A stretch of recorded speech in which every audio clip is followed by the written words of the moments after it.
नेहमी हा प्रश्न पडतो की उत्तम पुरुष, क्षर पुरुष, अक्षर पुरुष आणि उत्तम पुरुष. 15वा अध्याय जो आहे तो या तीन गोष्टी सांगतो. 15वा अध्याय हा जे अगदी लहान अध्याय आहेत भगवद्गीतेचे त्यातला अध्याय आहे. 12वा अध्याय, 15वा अध्याय, कमीत कमी श्लोक. त्यामुळे ते पाठांतर करून घ्यायला सोपे असतं. त्यामुळे 15वा श्लोक खूपच पाठांतर करून घेण्याच्या दृष्टीने 20 श्लोक आहे. तर एकदम छान आहे. लहान मुलांना पाठांतर करून घ्यायला सांगतात, करावं पण अगदी जरूर. पण तो समजायला सगळ्यात अवघड आहे. म्हणायला छान आहे, ऊर्ध्वमूल मदशाकम अश्वत्थम प्रावरव्ययम.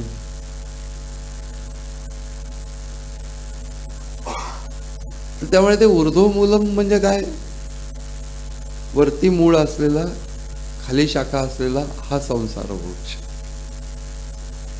असं रूपक आहे.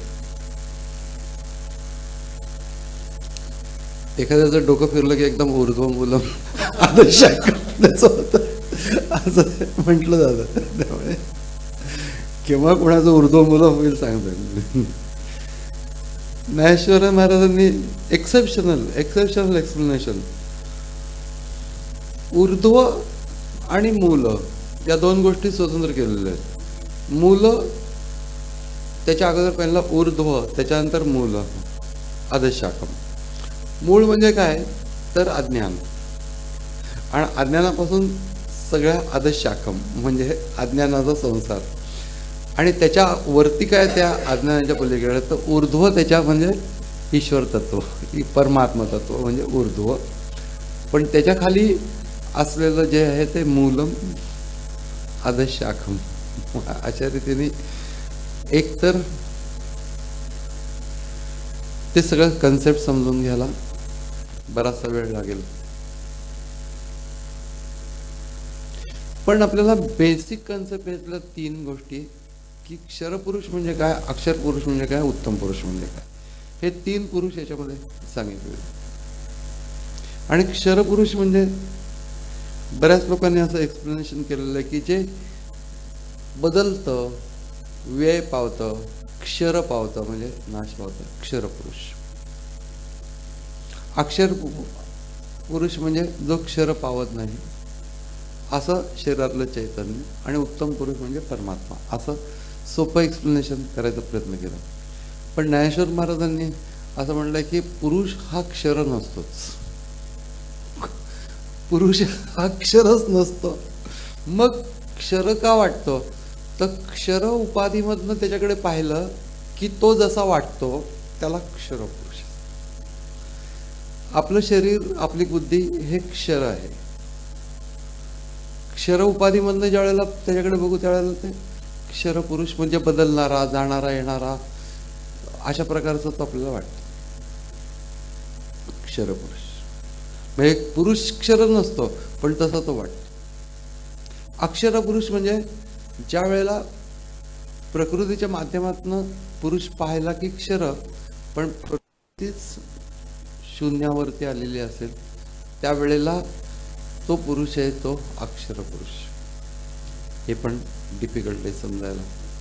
आणि क्षर आणि अक्षर उपाधीच्या विरहित असलेला उत्तम पुरुष. सगळ्यात बेस्ट त्याचं उदाहरण म्हणजे चंद्र ढगांच्या मुळे पळताना वाटतो. चंद्र किती वेगाने पळतोय असं वाटतं.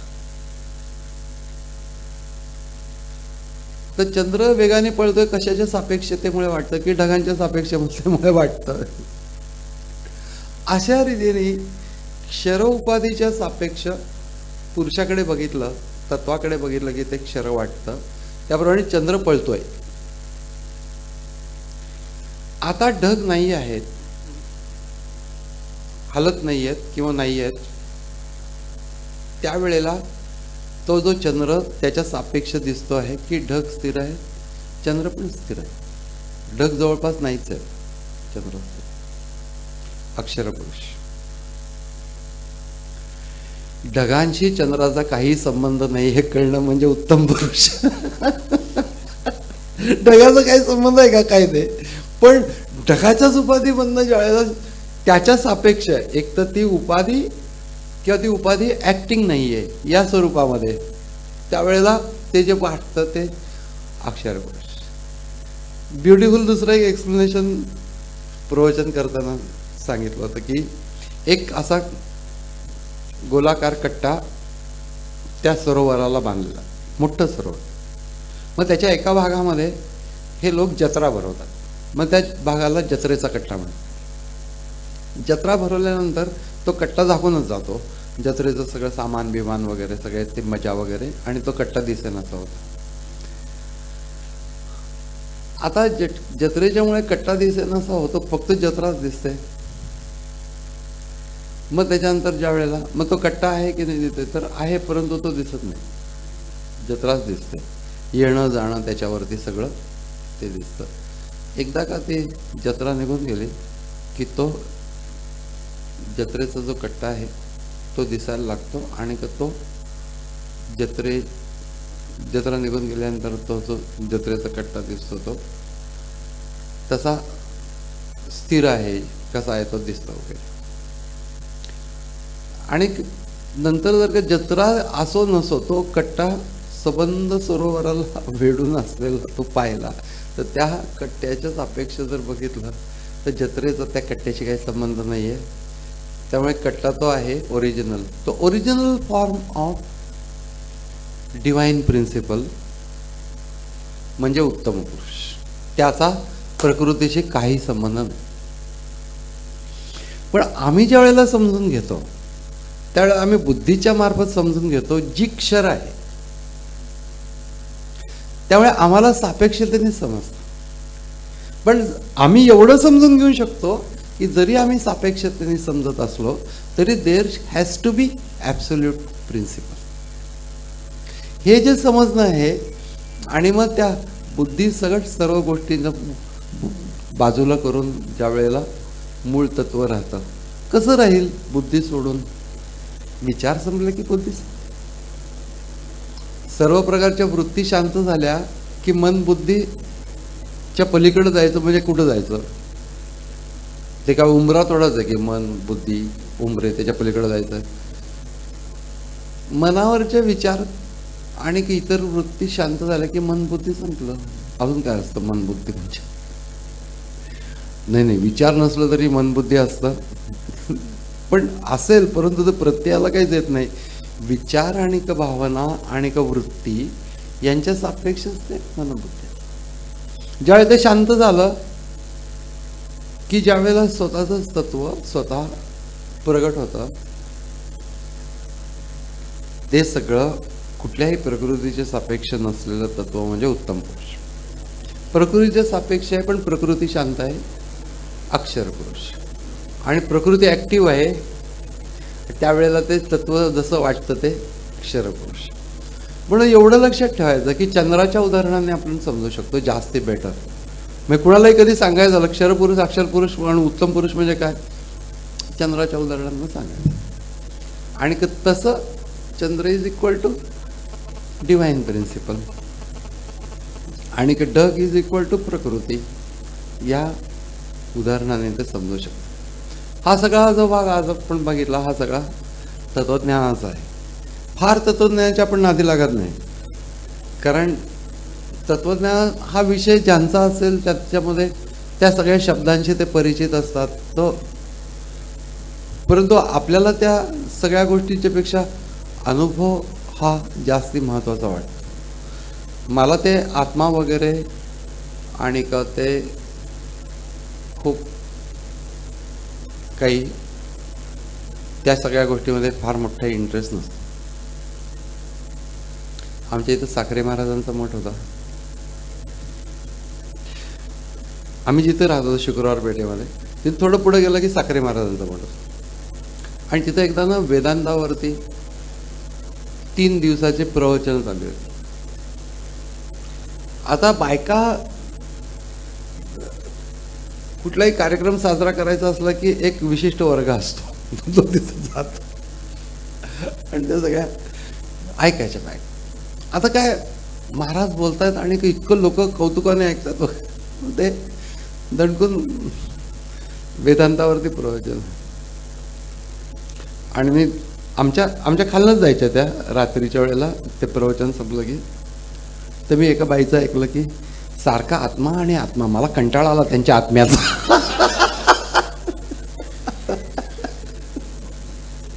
त्यांच्या आत्म्याचा मला कंटाळा आला. याचं कारण जोपर्यंत त्या पर्टिक्युलर गोष्टीची आपल्याला काही अनुभूती येत नाही त्यावेळेला इमॅजिनेशन किती स्ट्रेच करणार ना. आणि त्यामुळे आपल्याला थकवा येतो त्या सगळ्या गोष्टीचा. म्हणून थोडक्यात समजून घ्यायचं.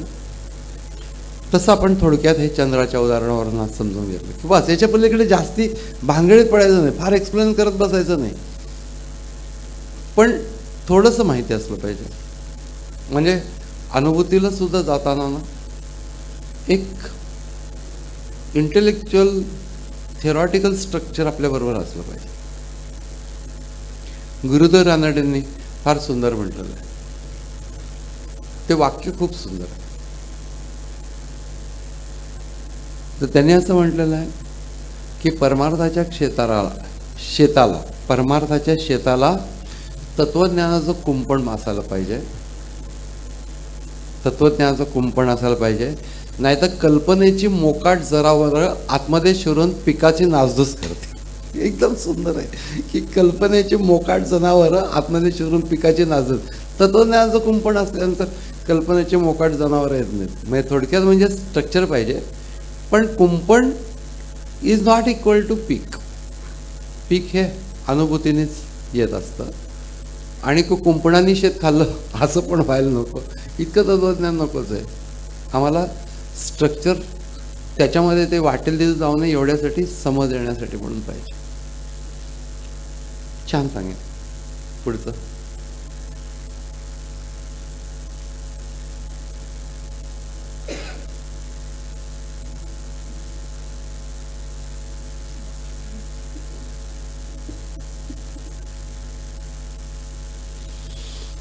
गीता नित्यपाठ पान क्रमांक 28. ज्ञानेश्वरी. सॉरी. ओम श्री परमात्मने नमः. श्री भगवानुवाच. जयाचे वाचे माझे आलाप, दृष्टीभोगी माझे चिरूप, जयाचे मन संकल्प माझाची वाहे, माझी आ कीर्ती विण, जयांचे रीते नाही श्रवण, जया सर्वांगी भूषण, माझी सेवा, ते पापयोनिही होतुका, ते श्रुताधीतही न होतुका, परिमजसी तुकिता तुका, तुटी नाही, तेची भलतेणे भावे, मनमज आतू येते हो आवे, आले तरी आघवे, मागील वावो, जैसे तवची वहाळ वोहळ, जवन पवती गंगाजळ, मग होऊनी ठाकती केवळ, गंगारूप, तैसे क्षत्री वैश्य स्त्रिया, का शूद्र अंत्यजाती इया, जाती तवची वेगळा लिया, जवन पवती माते, या लागी पापयोनिही अर्जुना, का वैश्य शूद्र अंगना, माते भजता सदना, माझिया येती, पै भक्ती एकी मी जाणे, तेथसाने थोरन म्हणे, आम्ही भावाचे पाहुणे, भलतेया येर पत्र पुष्प फळ हे भजावयामी स केवळ वाचुनी आमुचा लाग निष्कळ भक्ती तत्व. हरिओम तत्सत. शाबास. एक गोष्ट आहे की या ह्याच्यामध्ये ते पापयोनी होतु का ते श्रुतादितेने होते न होतु का परी मजसी तुकिता तुका तुटी नाही. पापयोनी ही अर्जुना का वैश्य शूद्र अंगना माते भजता सदन माझे येते. याच्यामध्ये पापयोनी हा शब्द कुणासाठी वापरलेला आहे आणि वैश्य शूद्र अंगना यांना कॅटेगरिकली बाजूला का काढलेलं आहे. सगळेजणच मला येऊन भेटतात किंवा मला येऊन प्राप्त होतात असं म्हणताना वैश्य शूद्र आणि स्त्रिया यांना असं सेपरेट का ठेवलेलं आहे असं. आणि भगवद्गीतेच्या श्लोकावरती ज्या श्लोकावरती ते आहे त्या श्लोकामध्ये सुद्धा वैश्य शूद्र स्त्रिया असं सेपरेट म्हटलेलं आहे की ते मलाच प्राप्त होतात. आणि पापयोनी हे पण म्हटलेलं आहे. तर पापयोनी हा शब्द माणूस सोडून इतर प्राण्यांच्या बाबतीमध्ये म्हटलेलं आहे की ज्यांना एकंदर या ईश्वर तत्व वगैरे या गोष्टीच्या बद्दल विचार करण्याची क्षमताच नाही. जीवन जगणे एवढाच त्यांच्या जीवनाचा हेतू असतो. त्यांची विकासच त्यांचा या टप्प्यापर्यंत झालेला आहे. याच्यानंतर ते विचार करून काहीतरी ठरवतील. कितीतरी गोष्टी अशा असतात की मानव समाजामध्ये ज्या विकसित झाल्या ते ह्याच्यामध्ये विकसितच झालेले नाही आहेत. त्यामुळे अज्ञानामध्ये अज्ञानरूपी पापामध्ये बुडालेले जडत्व बौद्धिक जडत्व त्यांच्यामध्ये जे विलक्षण असतं त्या बौद्धिक जडत्वाला धरून पापयोनी असं म्हटलं. आणि बौद्धिक इव्होल्युशन ह्युमन बिईंग्समध्ये जास्तीत जास्त झालेले आहे सर्व प्राणी जगताच्या मध्ये. म्हणून पापयोनी म्हणजे ते पाप करतात असं काही भाग नाही आहे. पण अज्ञानरूपी पाप म्हणजे जडत्व याच्यामध्ये ते राहिलेले. आता पुराणातले काही कथा आहेत की ते गजेंद्र मोक्षाची कथा वगैरे वगैरे ह्याच्यामध्ये, पण या सगळ्या मानवरचित कथा आहेत. तर त्या पण काही का असे ना, परंतु तुम्ही फार तर फार एक्सेप्शन्स म्हणा त्या गोष्टींना, पण बाय अँड लार्ज त्यांना अशा प्रकारच्या बौद्धिक क्षमता नाही विकसित झालेल्या. वैश्यशूद्र अंगना, वैश्यशूद्र आणि स्त्रिया यांचं नाव सेपरेट घेण्याचं कारण असं आहे की भगवद्गीतेच्या अगोदर जी वेद आणि उपनिषद निर्माण झाले त्या वेद आणि उपनिषदांचा अधिकार यांना नाही आहे असं कर्मठ लोकांनी ठरवलं. त्याचं कारण असं, त्या काळामधले जे काही एकंदर गोंधळ वैचारिक होते त्याच्यातनं, आणि त्याच्यामध्ये काही अतिशहाणे लोक असतात, मग त्या अतिशहाणे लोकांचा एक संप्रदाय निर्माण होतो. मग ते तसा कर्मठ लोकांचा एक विलक्षण कुठल्याही गोष्टीचा काहीतरी नियम आणि काय, आणि त्या ह्याच्यामधनं त्यांनी वैश्य शूद्र स्त्रिया यांना या गोष्टीची परवानगी नाही, वेद आणि वेदाचा अभ्यास असं काहीतरी काढलं होतं. तर आता कसं आहे की भगवद्गीता हे उपनिषदांचं सार आहे, त्यामुळे उद्या एक प्रकारचं उपनिषदच आहे. त्यामुळे उद्या हे सगळे लोक असं म्हणतील की जसं वेदांचा अधिकार यांना नाही तसाच गीतेचा पण नाही अधिकार, असं होऊ नये म्हणून मुद्दामून त्याच्यामध्ये त्यांचा उल्लेख केलेला आहे की यांना याचा अधिकार आहे आणि ते परमात्मा प्राप्ती करून घेऊ शकतात. असा मुद्दामून उल्लेख भगवद्गीतेमध्ये करण्याचं हे कारण आहे. त्याच्या अगोदरच्या कर्मठ माणसांनी बाकी या सगळ्यांना बॅन करणं, त्याची काही सामाजिक कारणं असतील. त्यातलं एक सामाजिक कारण म्हणजे सारखी आक्रमण होत असत आणि त्या आक्रमणांच्या मध्ये स्त्रियांचं जीवन असुरक्षित होतं. त्यामुळे आत्ता जसं बाहेर वावरू शकतात सहजपणाने, तसं त्या काळामध्ये वावरू शकत नव्हते. आणि त्या काळात वावरू शकत नसल्यामुळे अभ्यासाला देखील एक लिमिटेशन येत होती. आत्तासारखी कम्युनिकेशनची साधनं नव्हती, काही नव्हती. त्यामुळे उच्चार पद्धती चुकली की अर्थ बदलतात. आणि यासाठी म्हणून ज्यांचे ह्या प्रकारे उच्चार पद्धती नीटपणाने होऊ शकणार नाही त्यांना बंद, असं त्यांनी काहीतरी ठरवलं असेल. फार मोठी बरोबर गोष्ट होती, अशातला काही भाग नाही. ती चूकच गोष्ट होती. आणि त्यामुळे भगवद्गीतेने असं सांगितलं की सगळ्यांना अधिकार.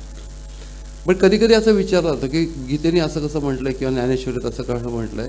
मुद्दामून म्हटलेलं आहे की त्या काळातला समाज, त्याच्या अगोदरचा, की जो या सगळ्यांना रिस्ट्रिक्ट करत होता या नॉलेजपासून, तर त्यांनी रिस्ट्रिक्ट करता कामा नये म्हणून विधान वाक्य म्हणून करून टाकलं की हे सगळे माझ्याकडेच येतील, त्यांना अध्यात्माचा अधिकार आहे.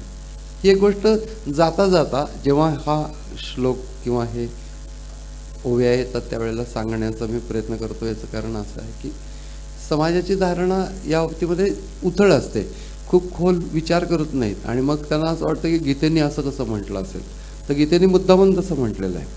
आणि ती गोष्ट आपल्याला माहिती पाहिजे. छान.